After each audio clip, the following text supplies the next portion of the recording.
War has always taken a devastating toll on human beings, especially those who are caught up in the direct line of fire on the battlefield. But for those who find themselves in the periphery of these conflicts, the resulting upheaval of their lives can also bring significant hardships. These include refugees and people who are held prisoners either as internees or as prisoners of war. Understandably, most of their stories don't make the front pages of history. Still, their stories do need to be told, if for no other reason than to place the war into clearer perspective. The following documentary focuses on the accounts of a small number of Germans who were interned in Jamaica by the British during World War II. They provide the human side of the camps, what people felt, how they lived, what life was like. During World War II, there were a number of internment camps in Kingston. 3 camps were established. The first was at Up Park Camp next to the Jamaica Defence Force headquarters, which remained to be the main camp throughout the period of World War II. When the war started, the first set of internees were persons of German ancestry who were actually living in Jamaica. Due to concerns about security, they were immediately interned once the war started. These were for the most part businessmen and teachers. As the war went on, the number of internees grew, not so much the women in the beginning, but the men as people started being taken off ships, and also as people started being brought to Jamaica from missions, military-related missions in the rest of the Caribbean, and most of them were brought to Jamaica for internment. The thing that increased the number of internees to Jamaica was a decision that was taken by the British authorities to bring all civilian internees from the British colonies in West Africa to Jamaica because of the already established defence forces on the island. While the male civilian internees were interned in the men's camp, the women were put into a second camp that was created on Hanover Street in downtown Kingston, on a property owned by the Anglican Church. The Hanover Street camp started out with a small number of these German women. However, the number of women and children interned between 1939 and 1943 grew exponentially, as did the tensions within the compound due to overcrowding. The women's camp eventually held 92 German women and their 45 children. On the site of today's University of the West Indies at Mona campus, a third camp was erected to house 54 German couples, 65 children, and 18 single women. It was the Mona Family Camp. In this camp, the husbands interned at Up Park Camp were united with their wives and children living at Hanover Street Camp. The question beckons: how, when, and why were these Germans interned in Jamaica during World War II? As countless other stories begin, this one, too, begins with Hitler's rise to power on January 30, 1933. Die Macht haben wir nun in Deutschland gewonnen. Nun gilt es, das deutsche Volk zu gewinnen. Ich weiß es, meine Kameraden, es ist euch wohl oft schwer gefallen, wenn ihr meintet, es müsse nun ein Wandel kommen und er kann nicht und immer wieder muss der neue Appell gerichtet werden. Es muss weitergekämpft werden, es geht nicht, ihr dürft nicht handeln, ihr müsst gehorchen, ihr müsst euch fügen, ihr müsst euch diesem unerhörten Zwang beugen.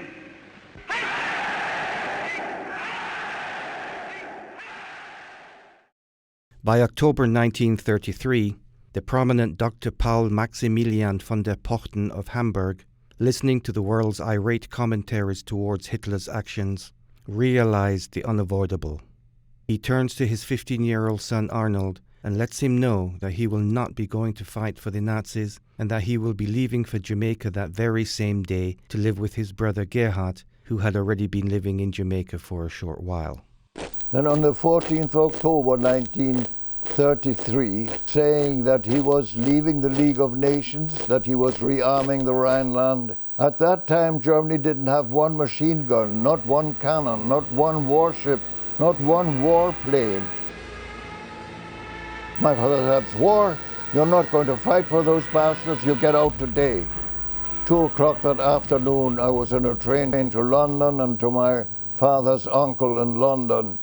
until we found a ship to go take me to Jamaica was very, very stormy. Both the one to England and the one leaving Swansea in Wales. The waves were going right over it, and I went out on deck and I was almost washed over.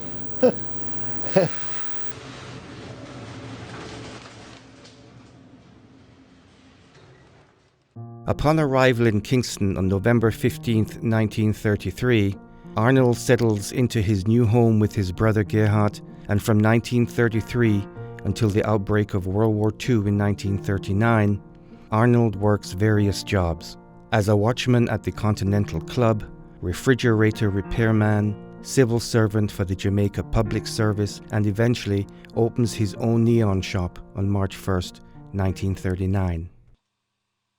With the news of Germany's invasion of Poland on September 1, 1939 spreading around the world, Arnold van Pochten counted his blessings and was thankful to be safe in Jamaica.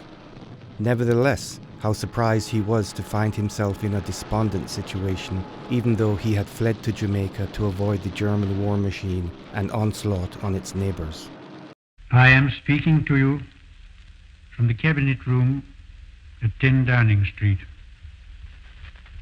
This morning, the British ambassador in Berlin handed the German government a final note stating that unless we heard from them by 11 o'clock, that they were prepared at once to withdraw their troops from Poland, a state of war would exist between us. I have to tell you now that no such undertaking has been received, and that consequently this country is at war with Germany. After listening to Chamberlain's declaration of war against Germany on September 3, 1939, Arnold van der Pochten calmly packed his suitcase in his downtown Kingston apartment and waited for the Black Maria to arrive.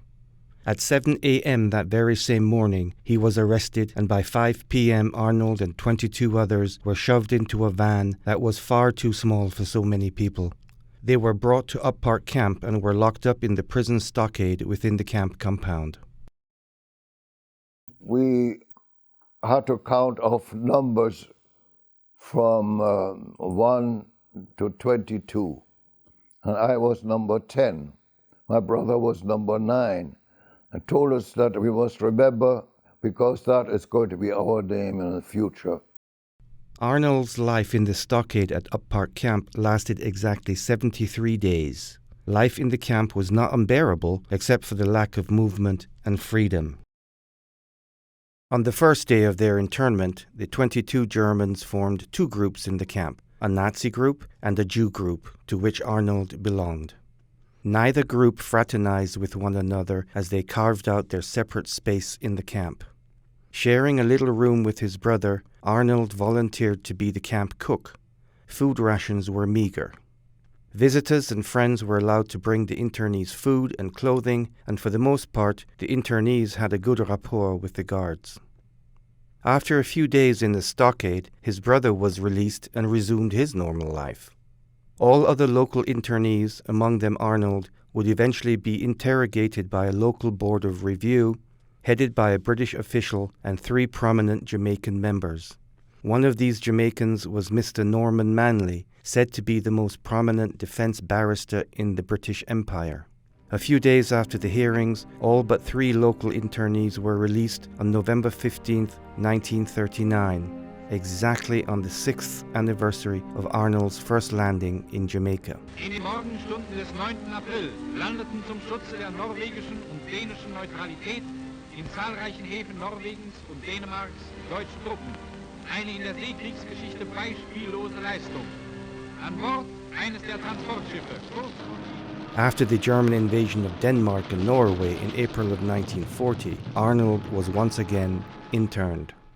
When the Allies were driven out of Holland and Norway, I was re-interned. A tremendous 5th column scare raced through Jamaica, and everybody talked about Jamaica being invaded and rubbish like that. Most people in Germany, I'm sure, didn't even know where Jamaica was, and if you asked them to find it on the map, they wouldn't know how to find it. People were perfectly safe in Jamaica, but the scare, we were interned. Between Arnold's release in November 1939 and his second internment in May 1940, a new extension to Up Park Camp had been built to intern the influx of new German civilians and captured sailors.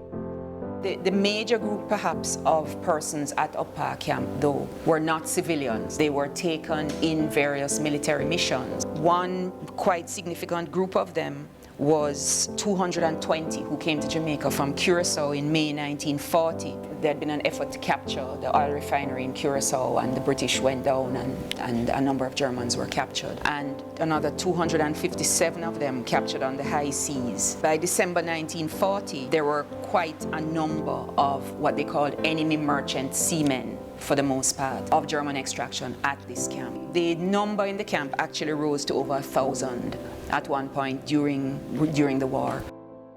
By December 1940, Up Park Camp was 8 times the size when Arnold was first interned in 1939 and held over 800 men.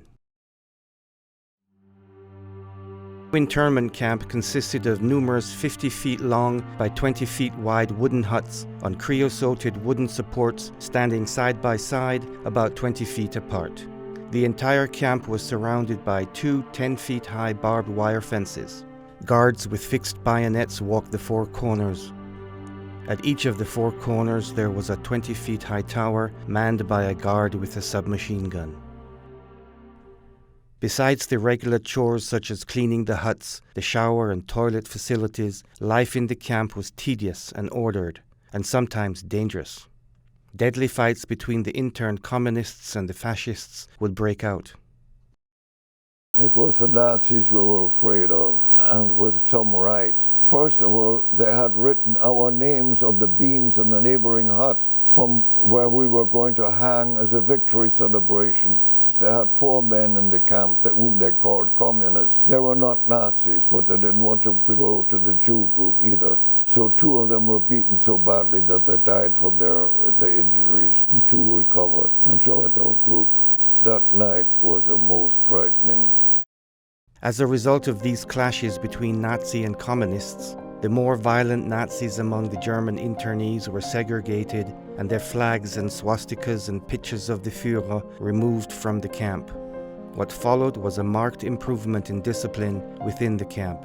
Intimidation and physical violence against non-Nazi internees practically ceased. Other internees would get seriously ill. Others die of black water fever. All the Germans who died during internment were buried at Briggs Park Cemetery on the grounds of Up Park Camp. Otherwise, the men had to occupy themselves and try to pass their time as best as they could to avoid total boredom.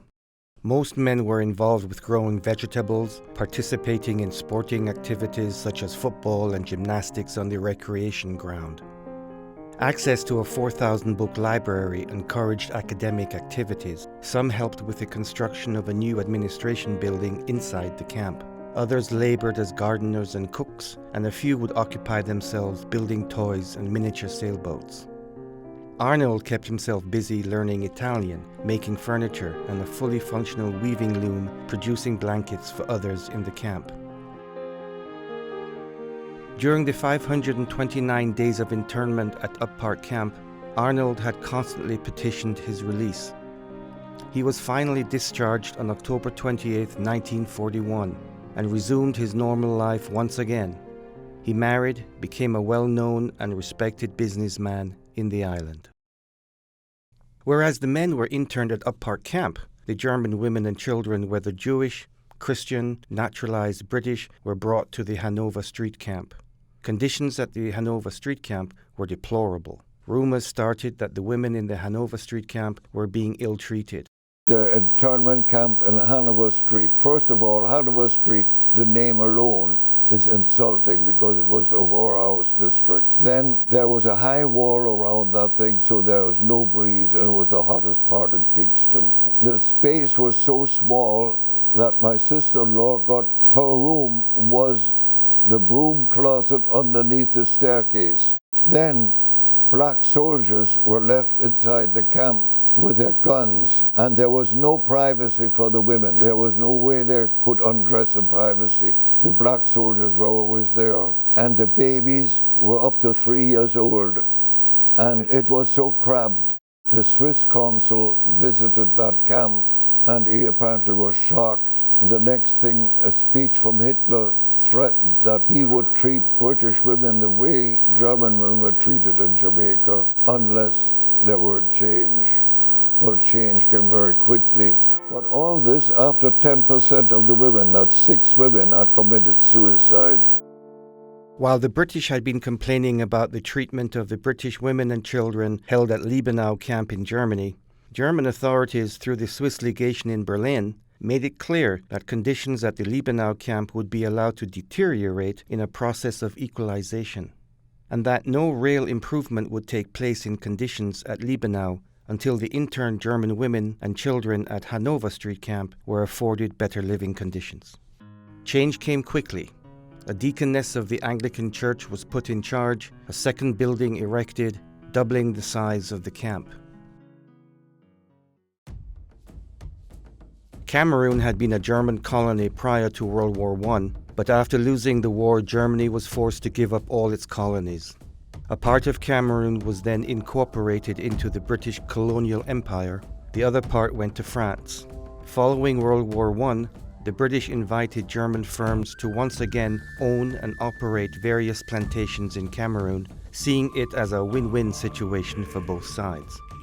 There had been an agreement between the Germans on the plantations and the British that if the war broke out, the Germans would continue to work on the plantation at a subsistence wage until the war was over, regardless of who won, and that arrangement seemed to work for a while. But suddenly, in great haste and confusion, it all came to an end. The proposed agreement was not upheld as the British believed there were too many Nazi agitators among the Germans. On May 17, 1940, the very same day Arnold von Porten was interned at Uppark Camp for the second time, 2-week-old Uwe with his sister Gisela, his mother Johanna, and his father Gerhard Zitzo were put under arrest at their home in Tombel, Cameroon, and given 2 hours to pack the 2 bags they were allowed to take with them. Among the over 150 men, women and children taken into custody in Cameroon that day were the Zitzo family and an unspecified number of missionaries operating for the Basel Evangelical Missionary Society. Most of the men taken into custody were either construction or railroad workers, planters, or engineers working on the infrastructures of the large banana plantations. Within days of their arrest, they arrived at an internment camp some 600 miles away in Ibadan, Nigeria. Here they were interned along with other enemy aliens, including other Germans, Italians, and various nationalities from countries throughout West Africa. Uwe's father, Gerhard Zitzo, was an engineer at various banana, cocoa, and palm oil plantations in Cameroon, British West Africa. In 1929, Gerhard's 3-year contract in Africa was over. He returned to Germany. In March of 1931, after having worked at various other jobs in Europe, he decided to go back to Africa to operate a plantation in Tiko, Cameroon. Before leaving, Gerhard and Johanna got engaged with the idea that Johanna would soon follow. It was 2 years later before she could come to Cameroon to get married. Only a few hours after Johanna's ship docks in the port of Victoria on February 4, 1933, they tied the knot on board the ship. The happy couple enjoyed life in Tiko. Their house became the center for frequent dinners and parties for the local bachelors on the plantation. At the end of that same year, Johanna became pregnant and Gerhard's 3-year contract in Tiko was coming to an end. The couple decided to go back to Germany. While in Germany, Gerhard decides to accept another job in Cameroon in the area of Tombel and travels there in September 1934. After Gerhard's 3-year contract in Tombel ended in 1937, the family once again headed back to Germany.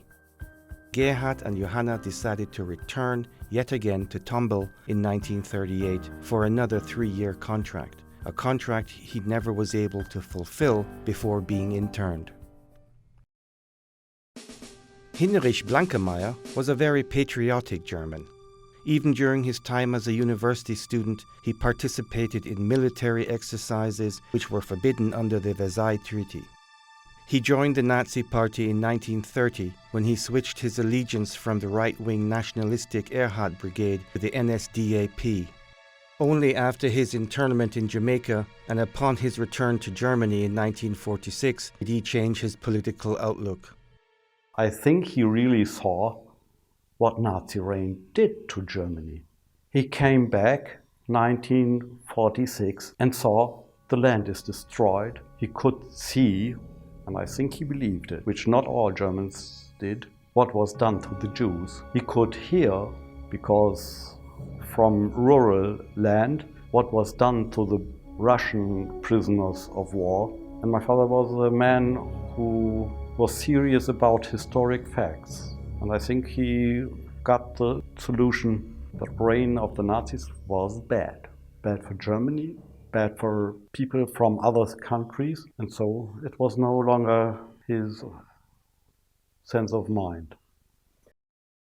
From September 1934 to his internment by the British in September 1939, Henrich worked as a planter at the Izongo plantation in Cameroon, where he had to manage and guide the farm workers. At the end of 1935 and the beginning of 1936, he visited Germany.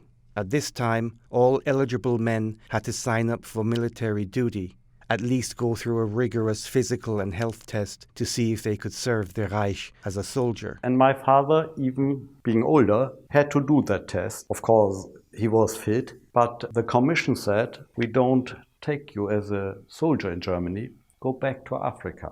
There you are of more worth as here as a soldier. Once back from Germany, Henrich continued to work for the African Fruit Company headquartered in Hamburg.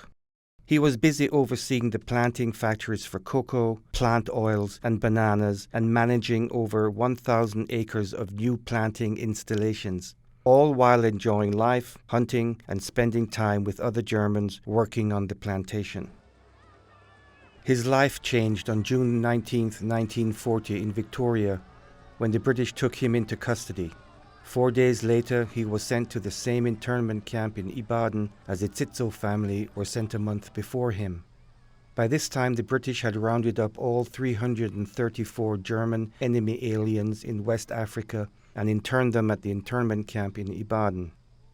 The oppressive heat of summer in this equatorial region of Africa made it extremely difficult for these Europeans to live, especially under internment conditions.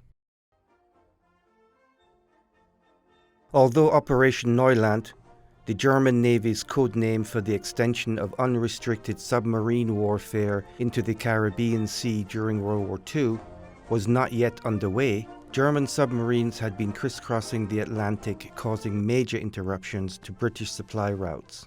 Having to zigzag across the Atlantic to avoid the German submarines lurking under the sea, the voyage took longer than anticipated. The transfer to Jamaica took over a month.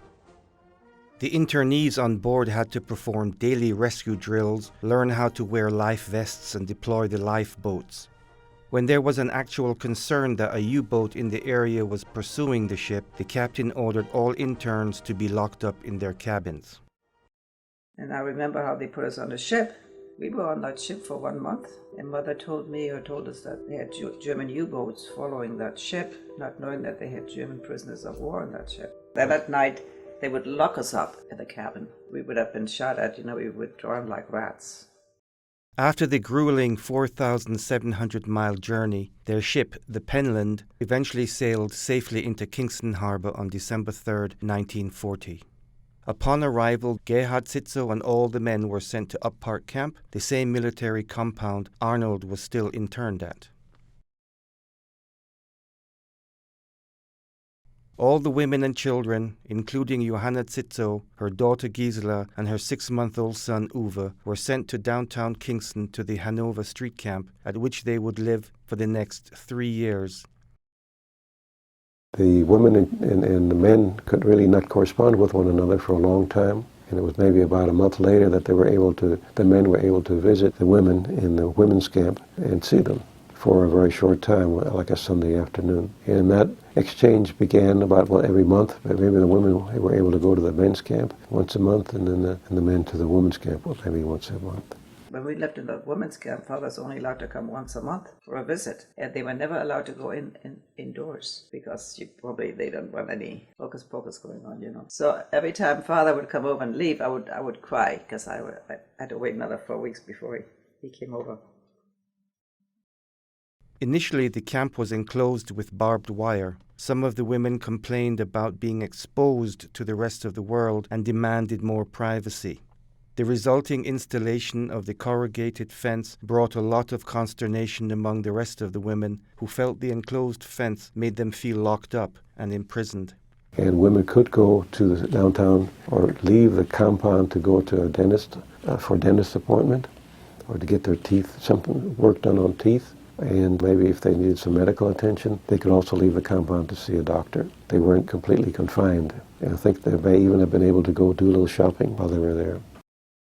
There was no need for cooking facilities in the room since they ate in the large dining hall. 3 meals a day were provided.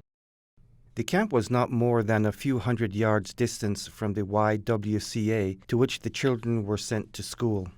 Well, we had a nice teacher, Mrs. Hummel was her name. Yeah, I went there, first, second grade.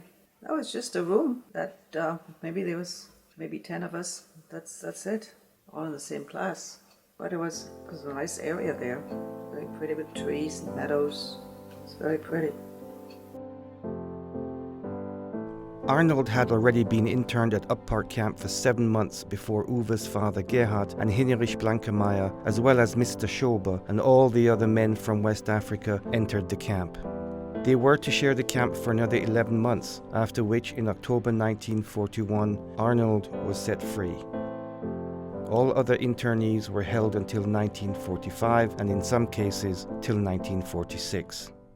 Camp life in general was dull, mind-numbing and monotonous. Everybody had to do something to escape the daily boredom. One of the things that was interesting is that they had a number of clubs, including they had a band, they had, I think, various singing things relating to the German language and so on. They had language classes, they had a farm, they grew pigs in particular. That was one of the big things. Besides farming and tending to the gardens, the Germans occupied themselves with keeping their environment tidy. And what would life be without music and sports and education? Musicians would make and play marimba instruments, others would play in the camp orchestra. The local YMCA donated a lot of the instruments to them. As an engineer, Gerhard Zitzo was helpful in building a couple football fields, a racetrack, and gymnastics equipment inside the camp. They also had their sports field. My dad helped to build a sports field there and helped a racetrack there, and he helped with gymnastics while he was there in those 3 years. And he also helped teach some courses in engineering, courses, mathematics, and things like that. And so he kept himself busy doing that. So everybody did something to keep themselves busy there in the men's camp. And then besides that, for the younger people, they have schools for steam engineering and all kinds of high school and college grade education for or whoever wanted to take part and take any lessons. So that was very well organized. Henrich Blankenmaier entered Uppark Camp as number 465. It is clear from the letters Henrich writes to his friends in Germany that interned life was very boring and tedious. Besides the daily routines, the morning and evening roll calls, cleaning and daily inspections of the huts, Henrich worked in the kitchen and kept notes on tropical botany. In his letters, he also describes that camaraderie in the camps, due to the various backgrounds of the internees, was not friendly and agreeable. My father didn't write very much about the daily life in the internment camp. It's clear it was very boring. Young men with nothing to do. So he voluntarily worked in the kitchen or with wood, made a little garden for some fruits, and tried to learn a language that was spoken by inhabitants of West Africa. And he made comments about tropical fruits and plantation, which shows he wanted to go back to West Africa after the war. Although Henrich does not mention anything in regards to the deployment of native guards at the camp, the Swiss legation forcefully expressed pushback from the internees.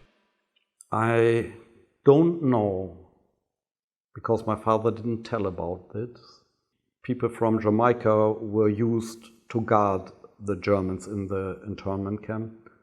I'm quite sure my father would have had very big difficulties to accept orders by people with a skin color darker than his.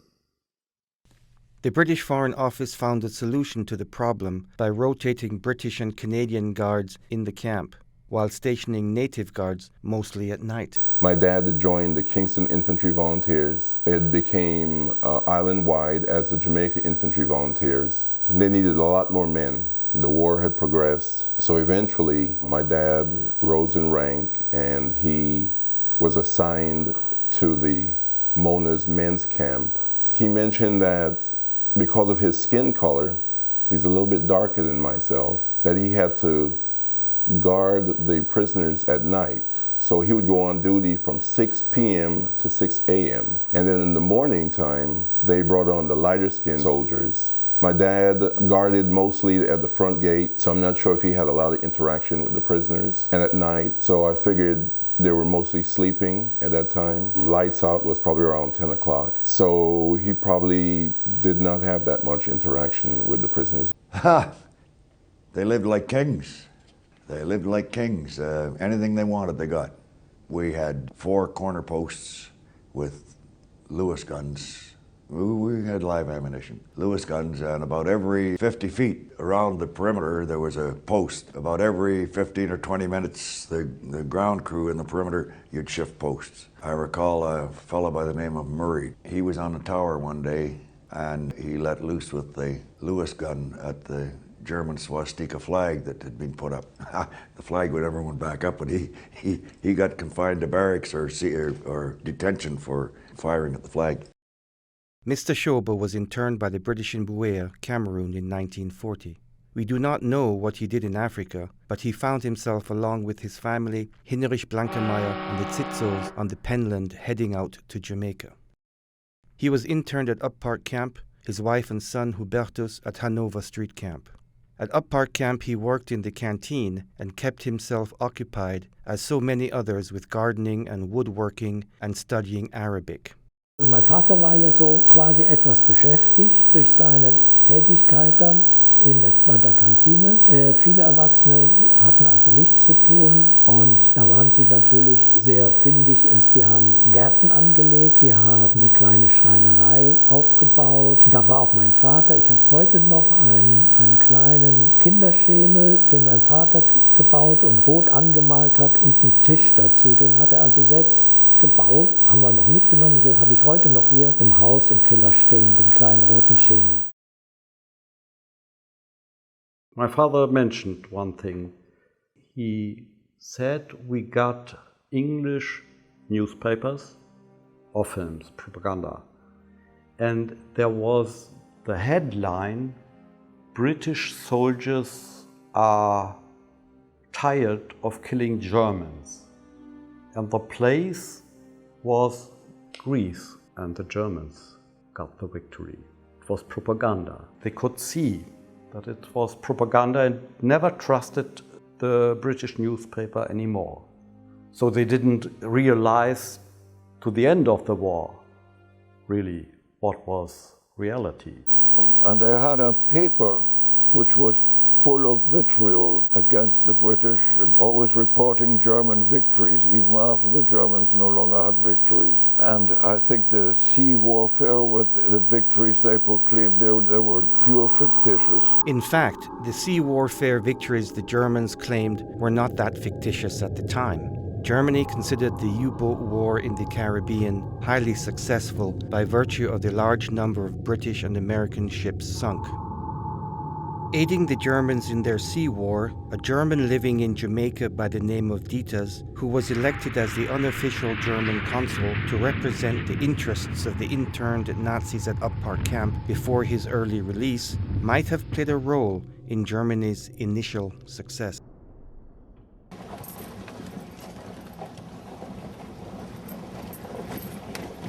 To find out how Dieters worked as a spy for the Germans while in Jamaica, our story takes us to the Flamstead estate, sitting at 4,000 feet above sea level in Jamaica's Port Royal Mountains. Port Royal and this whole parish of Port Royal was a very critical spot in the defense of the British Empire. And many naval commanders, Horatio Nelson, Admiral Vernon, Admiral Rodney, came to Jamaica and were located at Port Royal and used to come up to Flamstead as a spot where they could relax, but also they would have an early warning system as to who was likely to attack their country. In addition to that, it was the haunt of spies. And, of course, why would this be a haunt of spies? Again, because of its overlooking Kingston Harbour. Convoys from all the islands, British islands in the Caribbean, would come to Jamaica to assemble. They'd come from what was then British Guyana, from Trinidad, from Barbados, and they would be here sometimes 3-4 weeks in Kingston Harbour, and then British warships would come and protect them as they went across the Atlantic to England, protect them from what was of course the scourge of German submarines. They didn't know at what point the German submarines might seek to sink merchantmen in the harbour, conveying goods, food supplies, sugar, etc. to England and to Europe. So they were Germans who were living in Jamaica, and including amongst them was a chap called Herr Dieter. And he was a very prominent social figure prior to the war, and he was entertained at the highest levels of society. And Flamstead used to be a hotel in the early part of the last century. And he'd come up here and stay and have wonderful parties at the weekends, and he was received in the best houses and the best families. So at the time of when war was declared, and the normal arrangement was that Germans and aliens and Italians would be interned, he wasn't interned. Because he said, what a nice chap Herr Dieter was. We couldn't intern someone who was at dinner with us last night, or who went up to the mountains with us at weekends. Good heavens, no.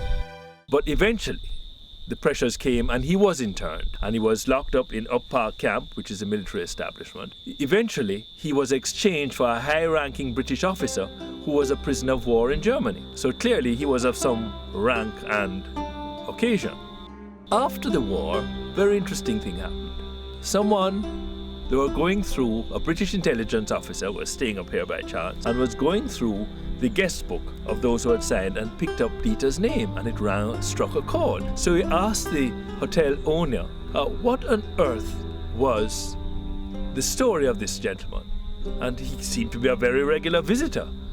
And the answer was, he always came here at weekends, and he was such a charming person. Everybody found him a delight to converse with. But interestingly enough, there was one room he insisted on staying, and after the war, we were doing some renovations, and we found a radio and all sort of rusted radio equipment up in the ceiling. And we wondered why that was there. And of course, immediately, the English intelligence officer put 2 and 2 together, along with other bits of information, and discovered that this was the place where he would look out and signal to German submarines as to exactly the composition of the British merchantmen and the British warships that were in Kingston Harbour. So it was a fascinating den of spies and intrigue. It's just part of the Jamaica-German connection.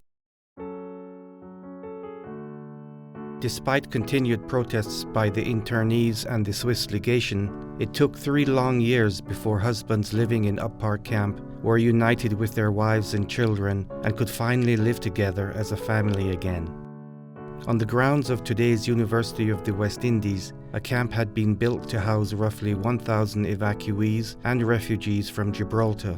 A small number of barracks within this camp stood empty. Finally, in 1943, the British decided to convert this section of the Gibraltar camp into what would become known as the Mona Family Camp.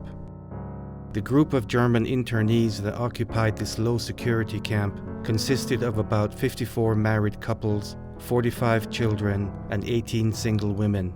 The site proved ideal. It was situated 10 miles from Kingston on a plateau near the foothills of the Blue Mountains, where the views around were green and the temperatures refreshing along the Hope River running at the edge of the camp. While the preparations for the camp included the construction of a double layer of barbed wire fence that surrounded the camp, it did not include electricity in the barrack quarters. Communal hygiene facilities were built between adjacent barracks, at which the internees could take cold showers, wash clothes, and share toilet amenities. Contained within the camp was a small sports field for football matches, a playground with swings and seesaws for the children, and an infirmary to which a doctor would come once a week to care for the sick. The camp had a common dining area with an attached kitchen. German cooks who received help from the local labor force operated the kitchen. The outside market supplied food that was often supplemented by the vegetables grown within the camps. The supplement of the vegetables was a very nice, very welcomed effort, and it also provided an ability to sell that produce to the local market. People who came by to buy those produce and pay some money for it and bring it to the local market. So that provided monies for even additional better foods, perhaps more meat or better meat, and maybe other things such as cigarettes and other goodies that are available. In his garden near their home, Uwe's father would grow an assortment of his own vegetables. Fresh milk was always available from the local cows grazing on the outskirts of the camp. On festive holidays such as Christmas and Easter, the family enjoyed feasting on rabbits his father raised in a rabbit hutch. We had 2 rabbits, and in the evening I would go and get some grass for them and feed them, and then, oh my goodness, came Easter time, and we had rabbit for lunch. Father had killed the rabbits, and we had it for lunch. So he told me afterwards, that wasn't very nice of him. Those were my pets. In general, the men, as in any internment camp, kept busy in the kitchen, doing laundry, building chairs and other items of furniture, as well as mechanical work. My dad would do mechanical work. He had an engine that somehow, a car engine, he somehow was able to bring into the camp and take it apart and use it for making tools. And so he used that to make other mechanical things. And they made the oven to bake bread in. It used to be a community oven, using lanterns as a source of fuel. And so he made other things around the camp. So he kept himself pretty busy. But yet, of course, he was very frustrated because he was still interned. He wasn't able to do the things he was used to doing, hard work and building railroad tracks and bridges. That gave him a lot of source of frustrations. There was tension as a result of that encampment, even though the environment was certainly a lot better than it was at the men's camp. As there were quite a number of sailors in the men's camp, it comes as no surprise that among them there would not only be accomplished musicians, but also skillful builders and carpenters. These sailors would make all sorts of toys, wooden trains and treasure boxes, musical instruments and boats for the children in the family camp. A present Uwe received and treasured for many years was a beautifully crafted 2-foot-long sailboat. A friend of the Zitzo family, a sailor from the men's camp, painted one of the only pieces of art still remaining intact from that time. He painted the view from inside the Zitzo barrack, looking out past the oil lamp, the covered veranda, beyond the barbed wired fence, towards the mountains over which they would find their newfound freedom in 1947. The camp became a congenial German community. Cultural life revolved around German customs and traditions. The Basler missionaries, also interned from Africa, served as teachers. They held school for the children of all ages. Entering first grade, Uwe remembers receiving his Schultüte and learning to read and write and count in German. Schweizerische Missionarinnen, es waren glaube ich nur 2 oder 3, die haben Unterricht gemacht, einen ganz tollen Unterricht, den habe ich also unheimlich gut in Erinnerung. Dann in meinem späteren, hier in Deutschland, in meinem schulischen Werdegang, muss ich sagen, noch lange davon gezehrt, von den Grundlagen, die ich da gelernt habe. Das heißt, es ist eigentlich diese ganzen Bildungsdiskussionen, die man so hat, nicht nur hier in Deutschland, sondern weltweit. Es kommt auf die Personen drauf an, die lehren und nicht so sehr auf die Umgebung und auch nicht so sehr das Material. Sind die Personen, die natürlich auch als Missionarinnen da wenig zu tun hatten, haben sich dann also demnach voll reingekniet. Das war dann so ihre Hauptbeschäftigung, den Kindern was beibringen. On festive days, some of the children would wear lederhosen, and naturally the Christmas and Easter traditions were upheld. Our cultural environment was really German all the way through and through. Felt like a little Germany, I would think. Looking back, everything was really German. We spoke German there. We went to school there, and the reading and writing was done in German. So we learned how to write in German, how to read in German, and do things in German. So everything really was German. And Christmas was also a very special time. We celebrated Christmas on the 24th of December. We had Christmas presents that weren't big deal presents, but they were nice presents. Easter was also a special case. We called it Easter eggs and looked for Easter eggs, and all that was really very much in the German tradition. Having been interned at Up Park Camp themselves, the husbands now living in the Mona family camp still had friends at Up Park Camp. As often as possible, they would invite their bachelor friends over on Sundays for Kaffee und Kuchen and other social activities. The men's camp also produced some nice musicians who sometimes built their own instruments. A lot of the instruments were for them to produce their orchestra that they produced, that they had maybe some 20 people or so. They came over to give their concerts maybe once a month, and they also came to give presentations, theatrical presentations at the camp. And so we were entertained all the time. There were also movies. I think once a month there was a movie played at the commissary area where we ate.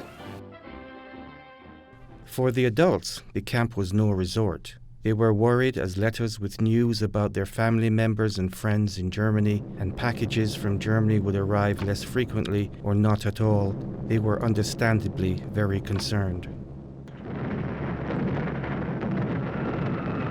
As the war was coming to an end and it was becoming more and more clear that Germany would lose the war, restrictions of movement were relaxed.